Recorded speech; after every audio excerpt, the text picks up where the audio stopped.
Good afternoon everyone. कैसे हैं आप लोग। जय मां सरस्वती कोचिंग क्लासेस के यूट्यूब प्लेटफॉर्म पर आपका स्वागत है। मैं आपका मित्र ब्रजेश राय। दोस्तों, हम लोगों ने जो आरआरबी ग्रुप डी की पीवाईक्यू की सीरीज स्टार्ट की थी, उसमें हमने 10 लेक्चर रिकॉर्ड हो चुके हैं। किसके 10 लेक्चर हमारे, यानी कि बाहर ले लेते, ठीक है। जो हमारे 10 लेक्चर हैं वो हमारे जीके प्लस जीएस ये रिकॉर्ड हो चुके हैं, और इनके लेक्चर अब रोज आते रहेंगे, एक एक लेक्चर। साथ में हमने एक नया लॉन्च कर दिया है, किसका, विज्ञान का। किसका, विज्ञान का। अब विज्ञान की भी पीवाईक्यू यानी कि जो आरआरबी ग्रुप डी है उसकी पीवाईक्यू क्वेश्चन मिलना आपको स्टार्ट हो जाएंगे। इसमें आपको जिस प्रकार से जीएस के क्वेश्चन मिल रहे थे उसी प्रकार से विज्ञान के क्वेश्चन मिलेंगे। मेरा नॉलेज है, मैं बीएससी मैथमेटिक्स से हूँ, तो मेरा फिजिक्स केमिस्ट्री शानदार है, और बायो भी मैंने पढ़ी है। साथ में मैंने एमपीपीएससी का प्री मेंस और इंटरव्यू तक का मैं गया हूँ, 3 स्टेजें पार की हैं। साथ में मैंने एमपी पुलिस के भी टेस्ट पार किए हैं, ठीक है। तो आपको नॉलेज में कमी नहीं मिलेगी, काफ़ी अनुभव है। साथ में आप बढ़ सकते हैं मेरे आगे। तो जी हमारा क्या है, विज्ञान का है। अब विज्ञान की डेट साथ पीवाईक्यू की जो सीरीज स्टार्ट हो रही है उसके भी आपको रोज लेक्चर मिलेंगे, ठीक है। इसके बाद हमने इसमें 2 चीजें रखी हैं। एक तो जो हमारा सोर्स रहेगा, पहला पीवाईक्यू तो अपन ले आए थे, पीवाईक्यू। साथ में जो यूथ पब्लिकेशन की बुक आती, किसकी आती, यूथ पब्लिकेशन की जो बुक आती, इसको भी शानदार माना जाता है। जो एसएससी जीडी और जो आरआरबी वगैरह की परीक्षा है उसमें साइंस के लिए बहुत शानदार मानी जाती है, किसकी, यूथ पब्लिकेशन की बुक, ठीक है। इसलिए हमने इसका भी उपयोग करना स्टार्ट कर दिया है, किसका, यूथ पब्लिकेशन की बुक का, ठीक है। उसमें जो क्वेश्चन दिए गए हैं उनको भी हम उठा रहे हैं। साथ में हमारे पीवाईक्यू ही, ठीक है, क्या है, यूथ पब्लिकेशन, ठीक है, जी बुक हम ले रहे हैं। ये आरआरबी के लिए है स्पेशली, ठीक है। तो उसको भी अपन साथ में लेके चल रहे हैं। अब देखो, हम तो टेस्ट जो है पीवाईक्यू की सीरीज है वो स्टार्ट कर ही रहे हैं। एक काम आपसे भी करवाना है। आपका काम ये है कि सबसे पहले अगर आप हमारे चैनल पर नए हो तो सब्सक्राइब करें। साथ में आपको पूरे वीडियो देखना है। अगर वीडियो देखने के बाद आपको लगता है कि सर सही नहीं पढ़ा है तो आपको कमेंट करना है कि और चैनल को डिसलाइक भी कर देना है। लेकिन नहीं, मजा नहीं आ रहा।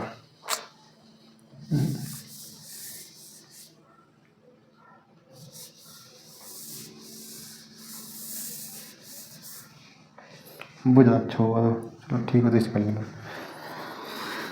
तो स्टार्ट करते हैं। पहला क्वेश्चन हमारा ये रहा है, ठीक है। तो पहला क्वेश्चन है, सरल सा क्वेश्चन है। इसे हम जीएस भी पढ़ सकते हैं और साथ में साइंस में भी पढ़ सकते हैं। क्वेश्चन क्या है, क्वेश्चन है एड्स का पूरा नाम क्या है। क्या, एड्स का पूरा नाम क्या है, ठीक है। ए इसका ऑप्शन है, क्या है, आर्टिफिशियल, ठीक है, आर्टिफिशियल इम्यूनो डिफिशियंसी सिंड्रोम नाम है, या फिर एडेड इम्यूनो डिफिशियंसी सिंड्रोम नाम है, ठीक है। इसे काट दीजिए। इसके बाद सी ऑप्शन है, क्या है, एग्रेवेटेड इम्यूनो डिफिशियंसी सिंड्रोम है, या फिर डी ऑप्शन है, क्या है, डी है एक्वायर्ड इम्यूनो डिफिशियंसी सिंड्रोम है। क्या है, एक्वायर्ड इम्यूनो डिफिशियंसी सिंड्रोम है। तो इसका जो आंसर है दोस्तों वो क्या है, डी है। क्या है, डी है। तो इसमें हम सबसे पहले डी आंसर लेते हैं, ठीक है। क्या है, डी हमारा आंसर है इसमें, ठीक है। क्या है, डी हमारा आंसर है। तो जी हमारा आंसर हो जाएगा, क्या, डी हो जाएगा इसका आंसर। अब हम जानते हैं एड्स के बारे में। दोस्तों, जो एड्स है,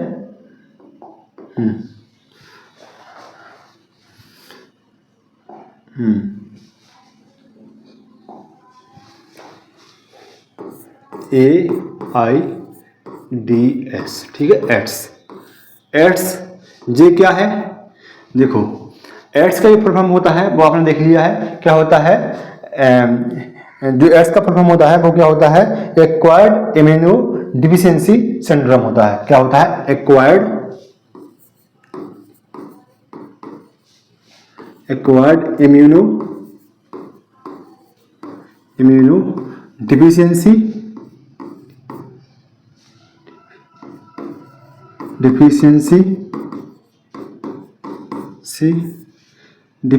सिंड्रोम। क्या होता है? Acquired immuno deficiency syndrome.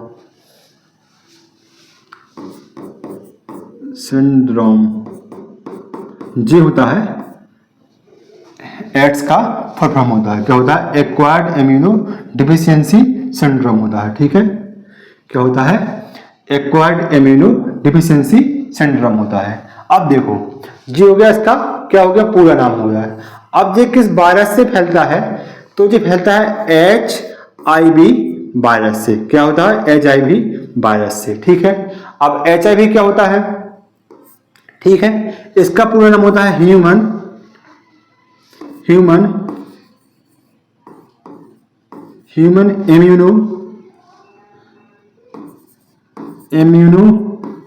Immuno deficiency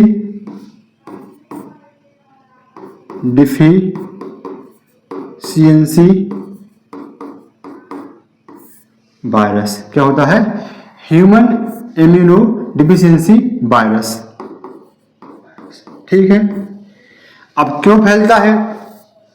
question अभी क्या आया था? इसका सब फुल फॉर्म पूछा था। इसके बाद पूछ सकता है कि जो एड्स है वो कौन से वायरस से होता है? तो HIV वायरस से होता है। अब ये पूछ सकता है। इसके बाद इसके फैलने के लक्षण क्या है? तो अगर आप क्या कर रहे हैं, एवं संबंध से, क्या एवं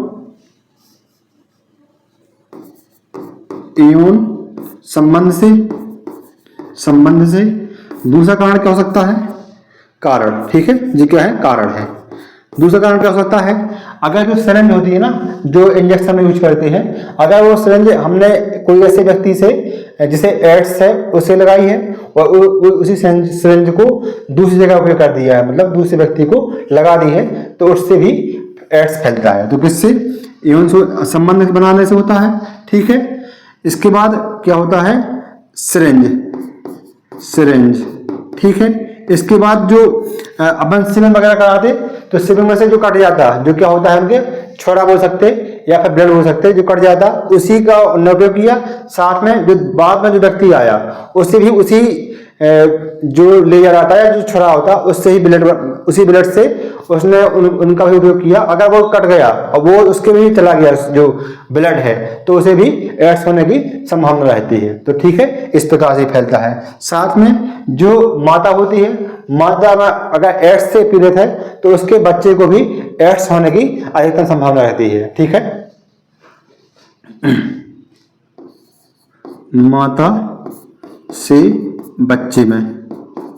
ठीक है, ये इनसे फैलता है, मतलब कि छुआछूत से नहीं फैलता है। ये क्या है? एक क्या है? वायरस डिसीज है। क्या है? वायरस डिसीज है। ठीक है, तो इनसे अगर आप असुरक्षित एवं संबंध बना रहे हो, असुरक्षित एवं संबंध का मतलब ऐसा कि कोई जिसे एड्स है आप उसके साथ संबंध बना रहे हैं तो आपको एड्स होने की संभावना बढ़ जाती है। ठीक है, तो ये हो जाता है। अब हुआ कारण क्या हो गया? इसका HIV वायरस कौन सा है? HIV है, मतलब ह्यूमन इम्यूनो डिफिशियंसी वायरस है। अब इसमें और क्या हो सकता है? अब हो सकता है कि अगर भाई जब मान लो चलो ठीक है एड्स हो गया, तो हमें ऐसा कौन सा टेस्ट करवाना चाहिए जिससे पता चल जाए कि भाई एड्स है। ठीक है, उसके पहले एक चीज देख लो, एड्स होने से क्या हो जाता है, मतलब कि शरीर में क्या प्रभाव पड़ता है? शरीर पर प्रभाव। इसमें क्या हो जाता है दोस्तों कि जो आपकी शरीर की क्या है? रोग प्रतिरोधक क्षमता है। क्या है? रोग प्रतिरोधक क्षमता है, वो कम हो जाती है। ठीक है, क्या हो जाती है? रोग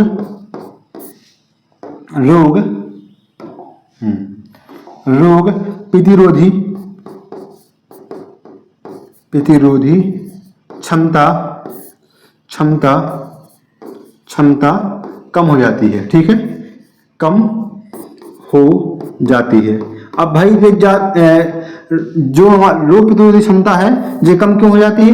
तो इसमें क्या होता है, एक कोशिका होती है CD4 कोशिका कहते हैं उसे। ये क्या होती है, रोग प्रतिरोधी कोशिका होती हैं। इनमें एक T कोशिका होती है, उसका ये क्या कहलाता है, जब एड्स होता है तो वो खत्म कर देता है। ठीक है, कौन सी, CD4 कोशिकाओं में CD4 कोशिकाओं में क्या होता है, T कोशिका होती है, कोशिका। ठीक है, तो उनको ये क्या कर देता है, खत्म कर देता है, जिससे हमारी क्या है, जो रोगों से लड़ने की क्षमता है, यानी कि रोग प्रतिरोधक क्षमता है, वो कम हो जाती है। ठीक है, तो ये क्या देख लिया हमने, शरीर पर प्रभाव पड़ गया। ठीक है, अब देखो, अगर मान लो कि एड्स हो गया तो हमें इसके लिए कौन सा टेस्ट लगाना चाहिए, जिससे पता चल जाए कि व्यक्ति को एड्स है कि नहीं है। ठीक है, तो टेस्ट, ठीक है, क्या टेस्ट, तो इसके लिए एक टेस्ट होता है, उसे बोलते हैं एलिजा टेस्ट बोलते हैं। क्या बोलते हैं, एलिजा टेस्ट। ठीक है,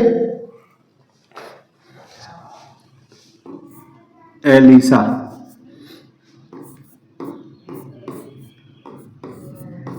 टेस्ट। ठीक है, एक एलिजा टेस्ट होता है और दूसरा होता है रैपिड टेस्ट। क्या होता है, रैपिड टेस्ट। ठीक है, रैपिड टेस्ट होता है, ये लगाया जाता है टेस्ट।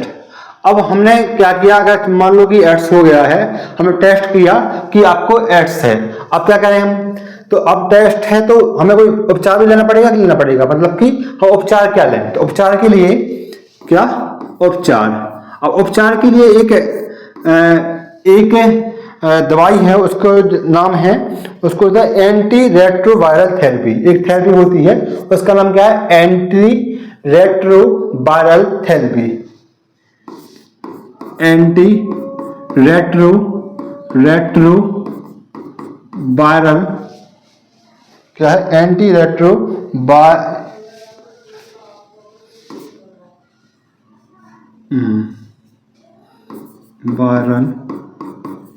थेरेपी, क्या है, एंटी रेट्रोवायरल थेरेपी है, मतलब उपचार के लिए कौन सी है, एंटी रेट्रोवायरल थेरेपी है।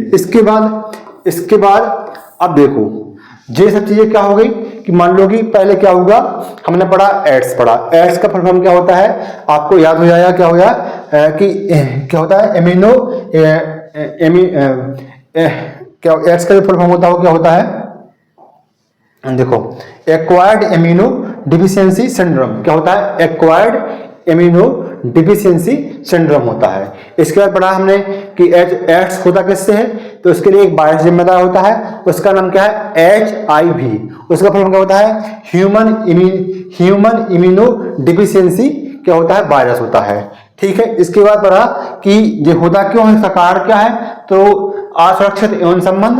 ठीक है, इसके बाद सिरिंज का उपयोग, एक ही सिरिंज का अलग अलग व्यक्ति में उपयोग। इसके बाद क्या होता है, माता से बच्चे में जाता है। ठीक है, साथ में और अन्य कारण भी होते हैं। ठीक है, इसके बाद शरीर पर क्या प्रभाव पड़ता है, मान लो कि आपको एड्स हो गया तो शरीर पर क्या प्रभाव पड़ेगा, तो आपकी जो क्या है, ये क्या है, आपकी जो रोग प्रतिरोधक क्षमता है, मतलब कि जो आपके शरीर की रोगों से लड़ने की क्षमता है, वो क्या हो जाती है, धीरे धीरे कम होने लगती है। जब क्षमता कम होने लगेगी तो आपको और दूसरे रोग हो जाएंगे, जैसे खांसी जुकाम होगा, इसके बाद जो और एक्स्ट्रा बीमारी होती जाएंगी। ठीक है, अब ये क्यों होता है, क्योंकि जो HIV वायरस है वो हमारे जो शरीर में कोशिका पाई जाती है, उसका नाम है CD4 कोशिका, उसमें से एक T कोशिका होती है, उसको खत्म कर देता है। वो क्या कहती है, वो कोशिका हमारी जो क्या है, मतलब रोग प्रतिरोधी क्षमता है उसे बनाए रखती है। ठीक है, जब वो खत्म हो जाएगी तो क्या हो जाएगी, हमारी रोग प्रतिरोधी क्षमता, यानी कि रोगों से लड़ने की क्षमता क्या हो जाएगी, कम हो जाएगी, तो हम क्या हो जाएंगे, एड्स से पीड़ित हो जाएंगे। ठीक है, अब देखो, इसके बाद हमने क्या देखा था, इसके बाद देखा था कि इसके लिए टेस्ट कौन सा लगेगा, तो इसके लिए दो टेस्ट हैं, एक तो है रैपिड टेस्ट है और दूसरा कौन सा टेस्ट है, एलिसा टेस्ट है। कौन सा है, एलिसा टेस्ट है। ठीक है, अगर भाई टेस्ट लगा लिया, पता चल गया कि भाई आप एड्स से पीड़ित हो, तो आपके लिए कुछ उपचार लेना पड़ेगा, तो उसके लिए एक थेरेपी है, उसका नाम क्या है, एंटी रेट्रोवायरल थेरेपी।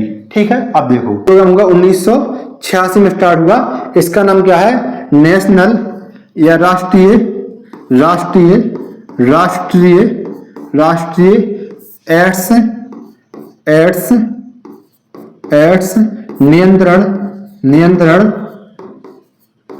नियंत्रण कार्यक्रम कार्यक्रम क्या है? राष्ट्रीय एड्स नियंत्रण कार्यक्रम है। ठीक है, जी कब स्टार्ट हुआ?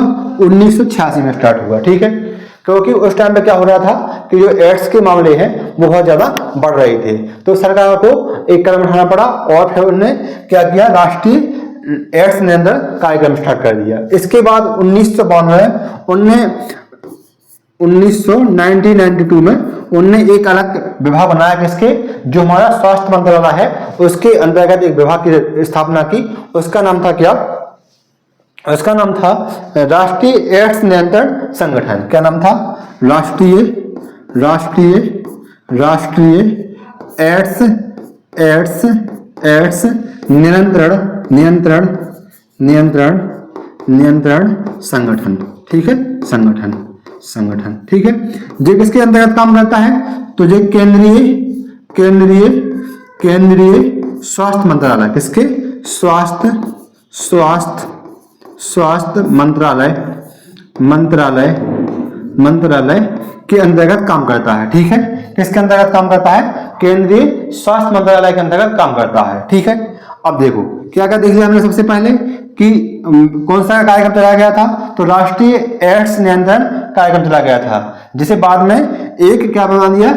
एक संगठन बना दिया। कब? 1992 में। जी किसके अंतर्गत काम करता है? केंद्रीय स्वास्थ्य मंत्रालय के अंतर्गत काम करता है। अब देखो इसका लोगो देखा होगा कि जो एड्स का लोगो होता है वो आपने देखा होगा। ठीक है, क्या देखा होगा? एड्स का कि जो लोगो होता है वो कैसा होता है? तो एक रिबन होता है, रेड रिबन। ठीक है, ऐसा कट करके होता है, ऐसा और ऐसा देखा होगा आपने कि ऐसा चल लगा रहता है। ठीक है, तो ये क्या है? ये एड्स नियंत्रण का क्या है? लोगो है। ठीक है, तो ये क्या है? लोगो है। किसके लिए? एड्स के लिए उपयोग करते हैं लोगो। ठीक है, जी है। और एक चीज और आपने देखी होगी कि जो क्या है मान सकते कि हमने जागरूकता फैलाई, तो जागरूकता फैलाने के लिए कोई ना कोई दिन डिसाइड करते हैं ना। जैसे हमें पर्यावरण के प्रति जागरूकता फैलानी या ओजोन परत के लिए जागरूकता फैलानी, तो किसके लिए बनाते? 16 सितंबर को बनाते ओजोन दिवस। ठीक है, 5 जून को पर्यावरण दिवस मनाते। उसी प्रकार से हमने क्या किया? 1 दिसंबर को क्या? 1 दिसंबर को क्या मनाया हमने? एड्स नियंत्रण दिवस मनाया। क्या? एड्स नियंत्रण दिवस। ठीक है, दिवस। ठीक है जी, बनाया। तो इतनी जानकारी थी। अब देखो क्वेश्चन क्या क्या आ सकता है, जी देखो। ठीक है, क्वेश्चन क्या आ रहा? पहले हमने अभी क्वेश्चन में पूछा क्या क्या है? देखो आरआरबी ग्रुप डी के क्वेश्चन है, काफी टफ आने लगे हैं। अब वो 10th स्टैंडर्ड नहीं रहा। ठीक है, इसमें जो क्वेश्चन पूछे जा रहे हैं वो किससे हैं? एनसीईआरटी से हैं। एनसीईआरटी इस बुक से क्वेश्चन आ रहे हैं, तो आपको इस बुक को कम से कम 2-3 बार पढ़ लेना है। किसकी? 9th प्लस 10th की, दोनों की बुक पढ़ लेना। ठीक है, लेकिन क्वेश्चन का अच्छा लेवल है, इसलिए थोड़े ध्यान से पढ़ना, अच्छे से पढ़ना। अब देखो क्वेश्चन क्या, पहले को अभी क्वेश्चन क्या आया? जी आया कि भाई जो एड्स होता है उसका फुल फॉर्म क्या होता है, इतना पूछा उन्होंने। ठीक है, अब पूछने की संभावना क्या क्या है? जी देखो, पहले जब उन्होंने एड्स का पूछ लिया तो HIV कोई बड़ी बात नहीं है पूछना कि HIV का आपसे न पूछेगा। जब उन्होंने एड्स के बारे में जानकारी ले ली तो किसी न किसी भी पेपर में उन्होंने HIV के बारे में भी पूछा होगा। ठीक है, तो ये क्या होता है? ह्यूमन इम्यूनो डिफिशियंसी वायरस होता है। अब ठीक है, ये तो कारण है आपको बताने के लिए थे। इससे शरीर पर क्या प्रभाव पड़ता है, ये आपको जानकारी के लिए थी। ठीक है, कौन सी कोशिश का जी पूछ सकता है कि जो एड्स होता है व्यक्ति को, तो HIV जो वायरस है वह शरीर की किन कोशिकाओं को खत्म कर देता है? तो कौन सी कोशिकाएं हैं? टी कोशिकाएं। कौन सी? CD4 कोशिकाओं के अंतर्गत आती हैं। टी कोशिकाएं उन्हें खत्म कर देता है। ठीक है, दूसरी क्वेश्चन। तीसरा क्वेश्चन बनता है यहां से कि भाई चलो एड्स हो गया तो आपको कौन सा टेस्ट करवाओगे? तो कौन सा टेस्ट है? एक रैपिड टेस्ट है और दूसरा एलिसा टेस्ट है। आपने देखा होगा जब कोरोना होता था तो उसके लिए भी टेस्ट होता नहीं होता था, उसी प्रकार से जिसके लिए एड्स के लिए टेस्ट है। ठीक है, दूसरा उपचार क्या करोगे भाई साहब, एक थेरेपी चल रही है, वो कौन सी है, एंटी रेट्रोवायरल थेरेपी है। कौन सी है, एंटी रेट्रोवायरल थेरेपी है, जो पूछ सकता है आपसे। इसके बाद ये तो यहाँ तो क्वेश्चन आने की संभावना रहेगी, मतलब ये आईएमपी है, 3 चीजें जी यहाँ से यहाँ तक। क्या क्या, सबसे पहले 1986 में राष्ट्रीय एड्स नियंत्रण कार्यक्रम चलाया गया। उसके बाद में एक हमने संगठन बना लिया, क्या बना दिया, 1992 में राष्ट्रीय एड्स नियंत्रण संगठन बना दिया, जो किसके अंतर्गत काम करता है, तो केंद्रीय स्वास्थ्य मंत्रालय के अंतर्गत काम करता है। और 1 दिसंबर को जन जागरूकता के लिए, किसकी, एड्स की जन जागरूकता के लिए हम क्या मनाते हैं, एड्स नियंत्रण दिवस के रूप में मनाते हैं। तो पहला क्वेश्चन हमारा कंप्लीट हो जाता है। इसमें इतने क्वेश्चन हमारा 1 2 3 4 5, ठीक है, 5 क्वेश्चन यहाँ हो गए। इसके बाद 6, इसके बाद 7, मतलब सारा क्वेश्चन आपको कंप्लीट हो गए। चलो और बढ़ते हैं आगे। नेक्स्ट क्वेश्चन क्या है हमारा, देखो अब क्वेश्चन हमारा जी आया, क्या है, न्यूलैंड, भाई साहब न्यूलैंड आ गए हैं, केमिस्ट्री से क्वेश्चन आ गया। किससे आया, केमिस्ट्री की। अभी बायो से क्वेश्चन था, अब केमिस्ट्री से आ गया। क्या है, न्यूलैंड के अष्टक नियम में निम्न तत्वों में से कौन सा अंतिम तत्व था, मतलब कि जो न्यूलैंड साहब थे उन्होंने एक नियम दिया था, उसके तत्व में कौन सा अंतिम तत्व था, ठीक है, बात ये है। तो ऑप्शन ए क्या है, रुबिडियम, बी है थोरियम, सी है ब्रोमीन और डी है क्या, हाइड्रोजन। तो इसमें जो आंसर है हमारा वो क्या है, थोरियम, यानी कि बी रहेगा। क्या रहेगा, बी आंसर रहेगा। बी क्या है, थोरियम है, ठीक है, क्या है, थोरियम है।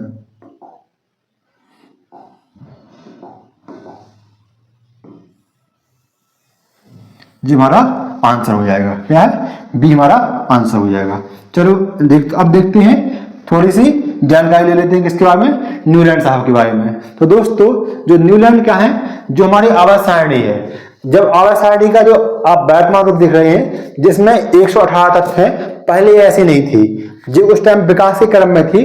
विकासीय क्रम में चीजें क्या होती हैं, थोड़ी सी कम होती हैं। तो ठीक है, न्यूलैंड साहब आए, उनने भी उस टाइम पर कुछ नियम दिए थे, ठीक है, समझते हैं, उनका नियम देख लेते हैं। जो न्यूलैंड है, जो न्यूलैंड है, क्या है, न्यूलैंड, इनने क्या दिया था, अष्टक नियम दिया था। क्या दिया था, अष्टक नियम। कब दिया था, जो दिया था इनने 1865 में दिया था। इनका नियम, अष्टक नियम क्या है, आपने सुना होगा, जिस प्रकार से क्या होता है, संगीत के साथ 7 स्वर होते हैं। क्या होते हैं, संगीत के 7 स्वर होते हैं, उसी के आधार पर इनने नियम दिया था।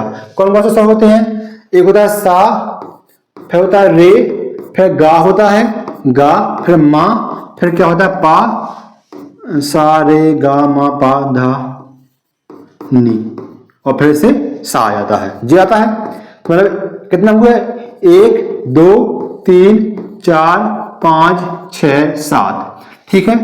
फिर यहाँ आ गया 8। तो इन्होंने बताया था कि जो मतलब तत्व हैं, एक मतलब 7 तत्व के बाद, मतलब अष्टक नियम का मतलब क्या होता है कि 8वें तत्व के जो गुण हैं वो पहले तत्व के समान होते हैं।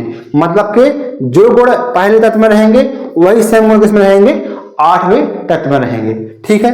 बात इनकी अष्टक नियम की बात जी थी। अब देखो इनकी जो परमाणु सारणी थी, क्या, सॉरी, इनकी जो आवर्त सारणी थी, क्या, आवर्त सारणी, आवर्त सारणी, जो किस पर आधारित थी, जो थी परमाणु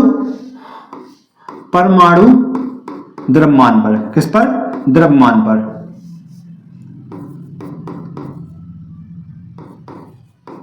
द्रव्यमान पर, ठीक है, किस पर आधारित थी, परमाणु द्रव्यमान पर आधारित थी। और जो वर्तमान की आवर्त सारणी है, यानी कि जो मोस्टली की आवर्त सारणी है, वो किस पर आधारित है, वो परमाणु क्रमांक पर आधारित है। तो आप इसे ध्यान रख लेना। जो न्यूटन साहब थे, इनने जो अष्टक नियम दिया था, उनकी जो परमाणु जो पीरियोडिक टेबल थी वो परमाणु द्रव्यमान पर आधारित थी। जबकि जो वर्तमान की पीरियोडिक टेबल है, जैसे आप पढ़ते हैं 118 तत्व हैं, वो किस पर आधारित थी, वो है परमाणु क्रमांक पर आधारित है। इनकी जो पीरियोडिक टेबल थी, उनने उस टाइम पर 56 तत्वों की खोज हुई थी। कितनी, 56 तत्वों की खोज हुई थी। और वर्तमान में कितने की हुई है? 118 तत्व है, जो कुछ की खोज हुई है, कुछ को कहाँ बनाया गया है? लेबोरेटरी में तैयार किया गया है। ठीक है, अब देखो इनके क्वेश्चन क्या थे। कुछ क्वेश्चन के वो थे, तत्व थे। तो यहाँ पर पहले अपन लिख लेते हैं यहाँ पर क्या, जैसे यहाँ क्या आया? लिथियम आ गया। क्या आ गया? लिथियम आ गया। फिर क्या आएगा? फिर आएगा यहाँ बेरियम, फिर बोरॉन, फिर कार्बन, फिर नाइट्रोजन, फिर क्या आएगा? ऑक्सीजन, और फिर क्या आएगा? फ्लोरीन आएगा। इतने तत्व आ गए। ठीक है, अब उस टाइम पर क्या था कि जो हमारी क्या होती है, अक्रिय गैसें होती है। क्या? अक्रिय गैस। ठीक है, अक्रिय गैस होती हैं, उनकी उस टाइम पे क्या नहीं हुई थी? खोज नहीं हुई थी। क्या? खोज नहीं हुई। ठीक है, क्या हुई? खोज नहीं हुई थी। इसीलिए तो जब फ्लोरीन की बात क्या होता है, वो उस गैस का नाम आगे कहाँ आया सीधा? यहाँ पर क्या आया है? यहाँ पर सीधे किस पे आया है? सोडियम पे आया है। सोडियम, फिर क्या आएंगे इसमें? मैग्नीशियम। ठीक है, इसी के बाद एल्यूमिनियम आएगा। ठीक है, फिर क्या आएगा? फास्फोरस, फिर इसके बाद सल्फर आएगा शायद। हाँ, सल्फर, फिर ठीक है, इस प्रकार से बढ़ेंगे। तो मतलब इसमें क्या 7 हो गए, तो 8वां फिर से दिया गया 9।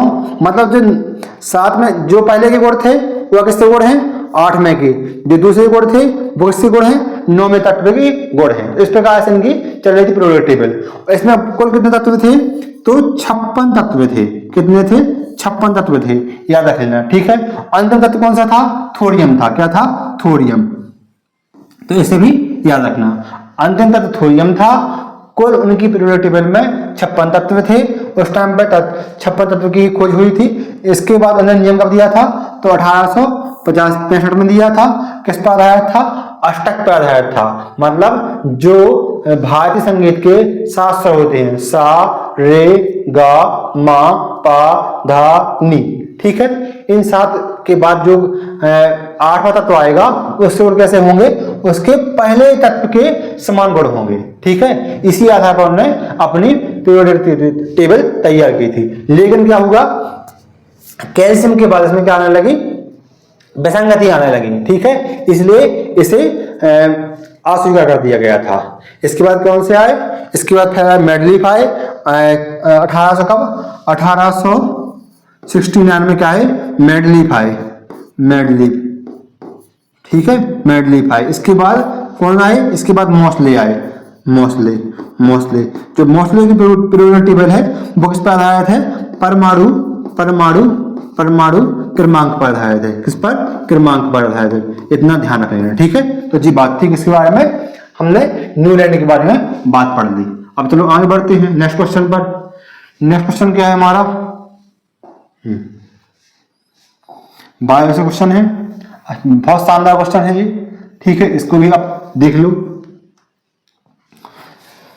आपको हम बताया ना कि मतलब उसी स्पीड से पढ़ाऊंगा जो मैंने जीएस पढ़ाई थी, और इसमें भी आपको समझ में आएंगे क्वेश्चन। ऐसा नहीं है कि आपको समझ में नहीं आएंगे। बढ़िया शानदार फैक्ट देता जाऊंगा। अब जो हमने देखा है कि जो साइंस है थोड़ी टफ होती है, तो इसे ध्यान से पढ़ना, अच्छे से पढ़ना, और इसका रिवीजन बार बार करना। और रिवीजन करने का एक नियम होता है दोस्तों, इसीलिए आज सुन लो आप कि अगर आपको रिवीजन करना है किसी चीज का, क्या करना है? रिवीजन करना है। तो यह नियम चलता है कितने पर? ये देखो, अगर आपको रिवीजन करना है तो एक 7, 14 और 21 और एक 42। ठीक है, ये चलता है नियम 7, 14, 21, 42। मतलब कि हमें पहले दिन क्या पढ़ना है? एक लेक्चर देखा या जो भी हमने चीज याद की, क्या की? याद की। इसे याद रख लेना कि जो भी हमने चीजें पढ़ी हैं पहले दिन, उसे उसका 7वें दिन हमें क्या करना है? रिवीजन करना है। क्या करना है? रिवीजन करना है। फिर कब करना है? 14 दिन बाद रिवीजन करना है। ठीक है, रिवीजन करना है। फिर 21 दिन बाद रिवीजन करना है। और फिर कब करना है?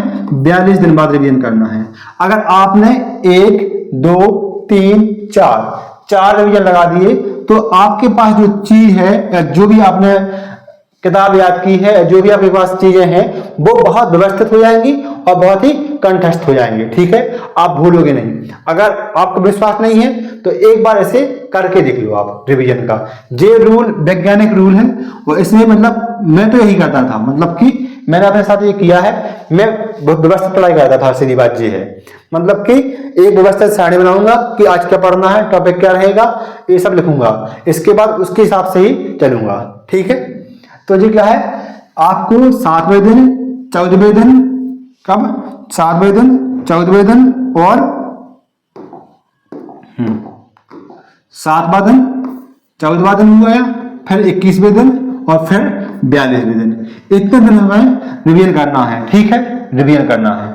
अगर यहाँ आपको पढ़ने में 1.5 घंटा लग रहा है, कितना लग रहा है, मतलब कि 1.5 घंटा लग रहा है, 1 घंटा 30 मिनट लग रहा है आपको पढ़ने में, तो यहाँ लगेगा आपको कितना, मात्र 1 घंटा लगेगा, यहाँ लगेगा 45 मिनट, यहाँ लगेगा आपको कितना 30 मिनट और यहाँ लगेगा मात्र 15 मिनट। जो चीज आपने 1 घंटा 30 मिनट में याद की थी वो अब कितने में हो गई, मात्र 15 मिनट में हो जाएगी। लेकिन साथ में आपको कुछ कमी लग रही तो उसे भी उस टाइम पर अपडेट कर लेना है। ठीक है, क्योंकि पढ़ते जो सब हैं, सबके पास नोट्स हैं, वही नोट्स आपके पास हैं, वही नोट्स दूसरों के पास हैं, लेकिन आपको थोड़ा क्या रहना है, जागरूक रहना है। ठीक है, तो इस प्रकार से आप रिवीजन का एक नियम बना लो, इस नियम से हमें रिवीजन करना है। अब क्वेश्चन देखो, क्वेश्चन ये है हाँ, क्वेश्चन ये है कि जो कशेरुकी की याकृत कोशिकाएं होती हैं उसमें SER द्वारा कौन सा महत्वपूर्ण कार्य किया जाता है। ठीक है, अब जो कशेरुकी होते हैं, जो जीव होते हैं, एक कशेरुकी होते हैं, एक नॉन कशेरुकी होते हैं। ठीक है, मतलब कि एक जो कुछ जीव होते हैं जिनकी रीढ़ की हड्डी होती है पीछे वाली, और कुछ जीव होते हैं जिनकी रीढ़ की हड्डी नहीं होती है। जैसे जो सांप है वो नॉन कशेरुकी जीव में आता है, जबकि जो मानव है वो किस में आता है, कशेरुकी जीव में आता है। क्यों, क्योंकि उसकी रीढ़ की हड्डी होती है। अब देखो, इसको थोड़ा सा पढ़ा देते हैं।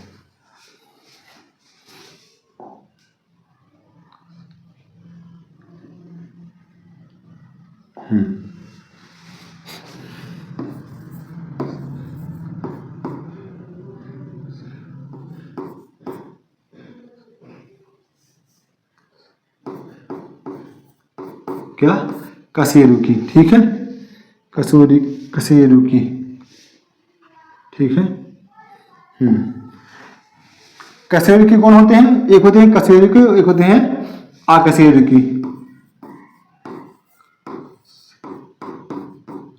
ठीक है, इनमें क्या आते हैं, इनकी क्या होती है, रीढ़ की हड्डी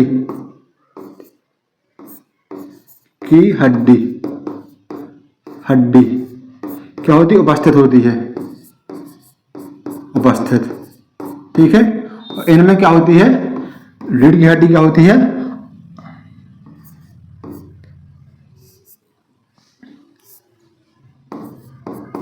रीढ़ की हड्डी, इसमें क्या होती है, अनुपस्थित,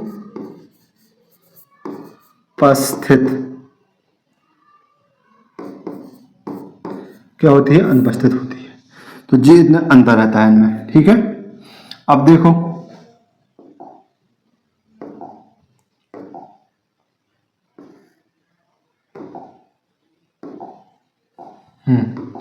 अब इसमें क्या आते हैं, इसमें आते हैं मानव, क्या आते हैं, मानव। अब क्वेश्चन पढ़ो फिर से एक बार, इसमें क्या आते हैं, जो सांप आते हैं ना, सांप जो मतलब रेंगने वाले जीव होते हैं वो आते हैं इसमें। ठीक है, अब देखो क्या है, कशेरुकी की याकृत कोशिकाएं, कौन सी कोशिका की बात कर रहा है, याकृत कोशिकाओं में SER द्वारा कौन सा महत्वपूर्ण कार्य किया जाता है। ऑप्शन ए औषधीय और विषों का क्या कहता है, निराभिषीकरण होता है, मतलब कि डिटॉक्सिफिकेशन, क्या डिटॉक्सिफिकेशन होता है किसका, औषधि का और विषयों का, मतलब ड्रग्स का और टॉक्स का। ठीक है, दो चीजें होंगी। इसके बाद लिपिड का संश्लेषण होता है। ठीक है, इसके बाद प्रोटीन का संश्लेषण होता है, और डी क्या है, जटिल शर्कराओं का क्या होता है, संश्लेषण होता है।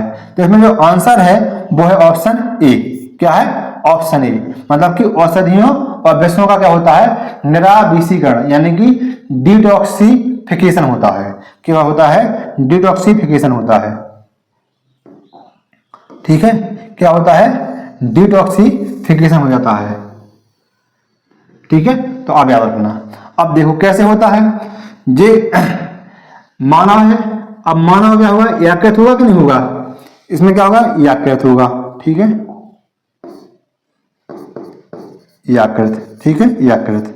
अब यकृत जो होगा, यकृत होगा, उसमें क्या होगा, कोशिका होंगी, क्या होगी, कोशिका।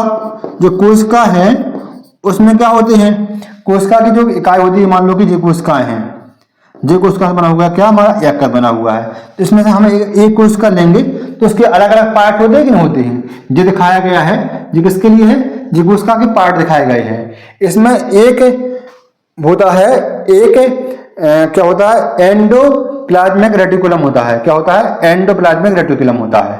ठीक है, इसमें दो प्रकार के होते हैं ये एंडोप्लाज्मिक रेटिकुलम।